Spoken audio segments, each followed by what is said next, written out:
Italy visa প্রত্যাশী যারা আছে, এরকম অনেক যুবক আছে যারা আত্মহত্যা করার জন্য ওত পেতে আছে। কি করবে? আমরা এই প্রেক্ষাপটে এই মুহূর্তে মনে করি যে এই মানসিক বিপর্যয় থেকে আমাদেরকে একমাত্র রক্ষা করতে পারে আত্মহত্যা, তাছাড়া আমাদের কোনো আর রক্ষা নাই। ইউএফটিসিএল এর সাথে ইনভেস্টমেন্ট এখন আরো ইজি।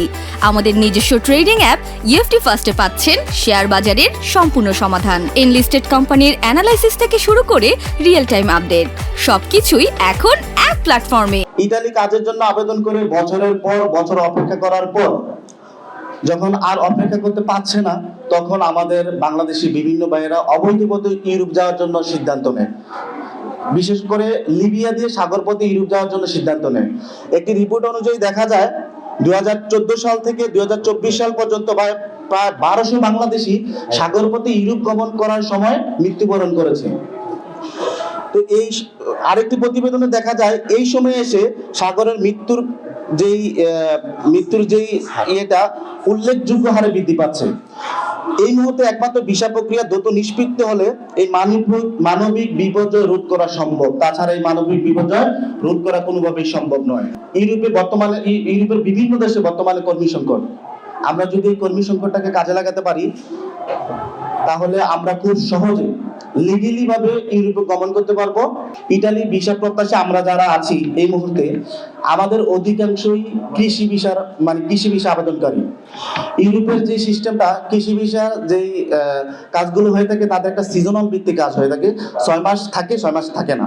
তো আমাদেরকে নেওয়ার জন্য যে কোম্পানি এবং মালিক পক্ষগুলো ওয়ার্ক পারমিট গুলো দিয়েছিল, আমরা এই জটিলতার কারণে 1-1.5 বছর ভিসা পাচ্ছি না। কিন্তু আমাদের মালিক পক্ষ কোম্পানিগুলো দেখা যাচ্ছে তাদের কাজ তো করতে হবে, তারা এই জটিলতা কারণে আমরা যখন ভিসা পাচ্ছি না, তখন তারা অন্যান্য দেশগুলো থেকে কর্মী নিয়ে নিচ্ছে।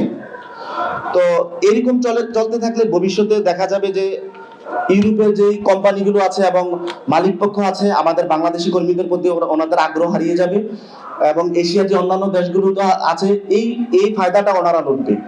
আমাদের যে সমস্যা, এই সমস্যা যদি খুব দ্রুত সমাধান না হয়, তাহলে এশিয়ার যে বিভিন্ন দেশগুলো আছে, তাহলে এই ফায়দাটা ওনারা লুটবে। আমাদের পার্শ্ববর্তী দেশ আমাদের এই ভিসা জটিলতা হওয়ার পেছনে হাত থাকতে পারে, আমরা এটা আশঙ্কা করতেছি।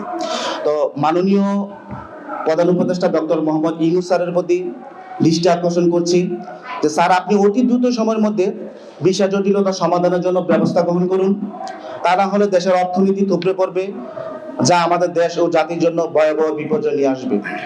ইতালি ভিসা প্রত্যাশী লক্ষাধিক ভুক্তভোগী ও তাদের পরিবার আপনার দিকে তাকিয়ে আছে। আমাদের ধারণা, বর্তমান সময়ে এই সংকট একমাত্র আপনি সমাধান করতে পারেন। আপনার একটি হস্তক্ষেপ লক্ষাধিক পরিবারের মুখে হাসি ফোটাতে পারে, হাজারো বেকার যুবকের কর্মসংস্থান তৈরি করতে পারে, আমাদের এই বিভীষিকাময় দুঃসহ জীবন থেকে মুক্তি দিতে পারে আপনার একটি মাত্র হস্তক্ষেপ। তাই বিনীতভাবে অনুরোধ করছি, আমাদের এই ভিসা জটিলতা দূরীকরণে খুব দ্রুত সময়ে যেন মাননীয় প্রধান উপদেষ্টা তার ব্যবস্থা গ্রহণ করে।